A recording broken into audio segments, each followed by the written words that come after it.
Deux voitures qui circulent à faible allure sur la place s'arrêtent pratiquement devant nous.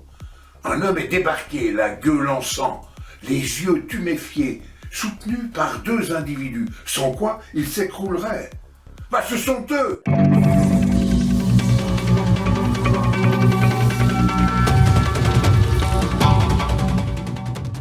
Bienvenue à toi sur ma chaîne FrenchDetective.fr. Voici le troisième volet à mi-chemin de ma série d'agents de renseignement. Viendront ensuite les enquêtes de détectives privés, ce que je suis toujours. Le premier officier de police avec qui il a parlé lui a demandé de dire aux ravisseurs que le million de francs suisses était déjà en route. Oui, la rançon. Mais quelle stupidité! La mission du jour nous est présentée comme étant un enlèvement impliquant des personnes de nationalité albanaise. La victime, la personne enlevée, marchait sur une route de Provence en direction de la gare pour se rendre à la capitale. Ce riche homme d'affaires, pratiquement retraité, prend le train pour retrouver des amis avec qui il joue aux cartes chaque semaine. Lors de notre passage dans le train. Inutile de te dire que ce ne sont pas des haricots qui sont sur la table de jeu. Non, c'est interdit. Et cet homme d'affaires prénommé Idriss est impliqué de façon trouble dans une histoire truffée de zones d'ombre. Cette opération survient dans une période particulière durant laquelle ont lieu, les uns après les autres, des cas de pseudo-règlement de compte.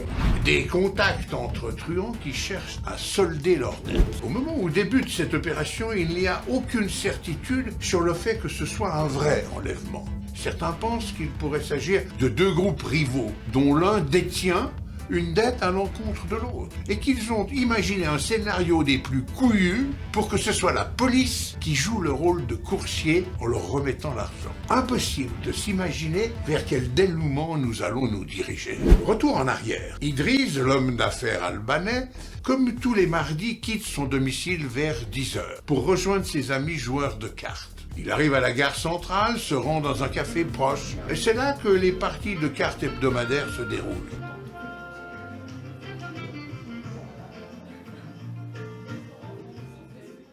Dans le café, au sein de la communauté albanaise, Idriss est une référence. Quelqu'un à qui l'on vient demander conseil, sorte de sage, en plus polyglotte. Ce jour-là, il est sollicité pour servir d'interprète. Et il accepte. Il se rend en compagnie d'un compatriote au Sheraton où il rencontre Nurko. Nurko, un autre Albanais, celui qui a besoin d'un interprète. Ils boivent un café selon leur tradition. Nurko y ajoute du raki. L'entente est cordiale et Idriss accepte d'aider Nurko bien que ne le connaissant pas. Nurko, qui ne s'exprime qu'en albanais, a besoin des qualités de polyglotte d'Idriss pour appeler au téléphone une personne qui parle allemand. Nurko propose d'appeler depuis son bureau, depuis une ligne fixe. À l'époque, le téléphone portable est un objet rare et coûteux. À peine arrivé dans le bureau de Nurko, Idriss est pris en otage, ligoté, entravé, agressé. Le téléphone qu'on lui demande de faire, c'est pour qu'il appelle son épouse. Forcé et contraint, il doit lui dire qu'il rentrera tard. Le même jour, Kostas, le frère d'Idriss, reçoit un appel téléphonique d'une personne qui lui aurait demandé de rassembler 1 million de francs suisses en billets de 1000 s'il veut revoir son frère vivant. Les ravisseurs exigent qu'il se tienne prêt à porter l'argent. Il doit rester à proximité du téléphone. Et surtout, ne pas prévenir la police. Que fait Kostas? Sans hésiter, il appelle la police. De nouvelles instructions des ravisseurs suivent rapidement. Kostas doit prendre une chambre d'hôtel et téléphoner chez lui, à son épouse, pour communiquer les renseignements suivants. Le nom et l'adresse de son hôtel, l'étage, le numéro de sa chambre et le téléphone où l'on peut le joindre. Les exigences des ravisseurs sont posées. Des francs suisses. Deux raisons à cela. Ce billet à grande valeur faciale prendra moins de place dans le sac. Et Kostas, il habite en Suisse. Ce que je viens de te raconter, je ne le connais pas encore.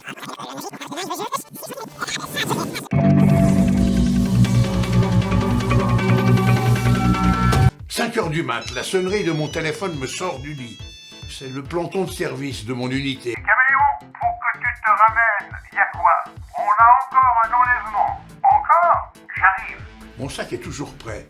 Je saute dans ma voiture et je trace vers la base. Pas de feu rouge, pas de limitation de vitesse. Ma mission a déjà débuté. Je suis couvert. Au poste de commandement, les officiers sont en grande discussion. Un entre-soi en quelque sorte, quand les négociateurs arrivent, Spock et moi. Nous accordons le droit d'écouter, mais pas celui de parler. On apprend qu'un certain Costas a appelé police secours et que l'officier responsable lui a conseillé de venir déposer une plainte. Il a ajouté que si les ravisseurs le rappelaient, bien sûr qu'ils vont rappeler. Il devait dire que l'argent était en route. Mais quelle stupidité. Cet officier n'a pas les compétences requises en cas d'enlèvement. C'est le groupe national qui prend en charge la direction des opérations, les négociateurs. En disant aux ravisseurs que l'argent est en route, nous allons manquer de temps. On a une longueur de retard avant même d'avoir commencé. Et c'est une course de chevaux à handicap. Le seul élément positif, l'officier a demandé une mise sous écoute du téléphone de Costas, au cas où les ravisseurs s'y présenteraient. Précision importante, dans le cas d'un enlèvement, les négociateurs ne rentrent plus chez eux jusqu'au dénouement final. Avec le deuxième négociateur, je prépare notre stratégie. Dans un premier temps, on se substitue à la police locale, celle que Costas avait alertée. En début d'après-midi, nous sommes prêts. Nous avons recueilli suffisamment de renseignements pour appeler Costas. Nous sommes dans le milieu albanais, rappelle-toi. On est prudent vis-à-vis de tout le monde. On marche sur des œufs.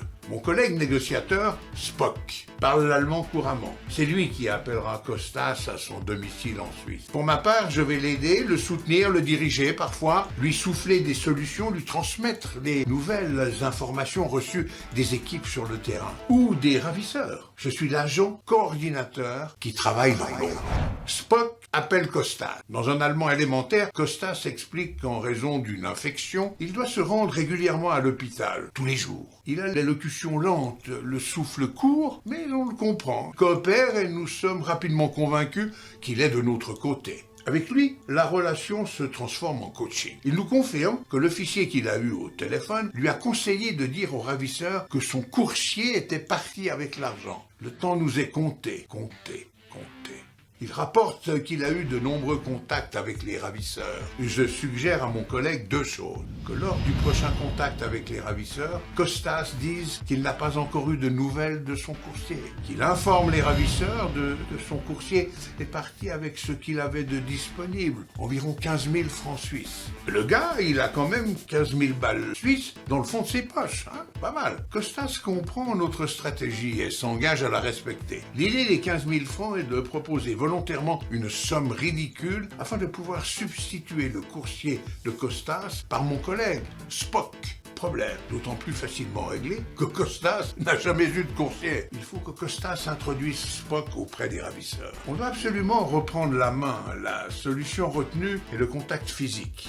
Virage à 180 degrés, puisque les ravisseurs s'attendent à voir arriver le coursier avec la totalité de la somme. Et pour eux, l'affaire est déjà réglée. Il faudra composer longtemps avec ce paramètre stressant. Appel des ravisseurs chez Costas. Il s'en sort bien, le bout. Le timbre de sa voix ne laisse aucun doute sur son état de santé. Il semble naturellement stressé, et le fait qu'il demande de l'aide à un ami pour apporter l'argent, bon, ça passe. Réaction très négative des ravisseurs, comme on pouvait s'y attendre.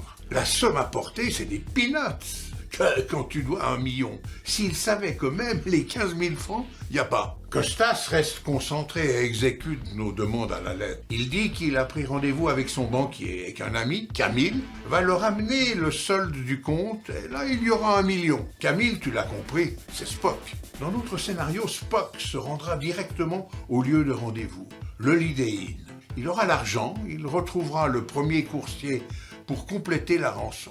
Ce sont les deux négos, tu l'as compris, qui iront au contact avec les ravisseurs. L'argent restera dans le coffre de ma voiture. Spock et moi devrons rester sur place pendant toutes les négociations et tenter de faire venir Idriss s'il y a rip deal. Le rip deal, c'est le vol de l'argent sous contrainte par les ravisseurs. Donc s'il y a rip deal, dans ce cas, nous ne ferons pas d'obstruction et laisserons partir l'argent. Dans la foulée, il y aura intervention, bien entendu. Une surveillance efficace sera opérée par nos équipes de spécialistes sur toutes les personnes entrant et sortant de l'hôtel. Elles détermineront celles et ceux qui doivent être pris dans le collimateur. Sachant que cette affaire se déroule dans un milieu albanais, ça sélectionne les contrôles. Les négos, Spock et moi, rappelons Costas pour restructurer le dialogue avec les ravisseurs. Préparer le prochain appel dans de bonnes conditions, enfin. Nous lui demandons de dire qu'il a eu un contact téléphonique avec son coursier. Costas leur dit que son gars est toujours en route depuis l'Allemagne direction Bruxelles. Il les informe également que le coursier les attendra à l'Holiday Inn à partir de 17h et qu'ils doivent se présenter à la réception et demander Camille, qui n'est autre que Spock. Costas donne une description de Camille, c'est-à-dire qu'il leur décrit Spock. De ce qu'on lui en a dit, ils ne se sont jamais vus. Le téléphone sonne. Costas est concentré. Il joue le rôle, mais les ravisseurs refusent l'Holiday Inn et ils proposent l'hôtel Reyers, qui se situe dans un quartier proche de Molenbeek à Bruxelles, considéré à l'époque comme un hôtel bas de gamme. Ça sent le guet-apens. Costas leur répond qu'il n'a plus de contact avec Camille, que ce dernier attend à l'Holiday Inn. Les ravisseurs demandent un temps de réflexion. De notre côté, nous envoyons immédiatement une équipe, l'Advance, pour faire un repérage sur l'hôtel Reyers. On ne sait jamais. Si les ravisseurs ne veulent pas changer de position, nous devons être prévoyants. L'Advance nous rapporte que pour entrer dans cet hôtel, il faudra un visa albanais. Ouais. Il est en tout cas fermé et il n'y a pas signe de vie.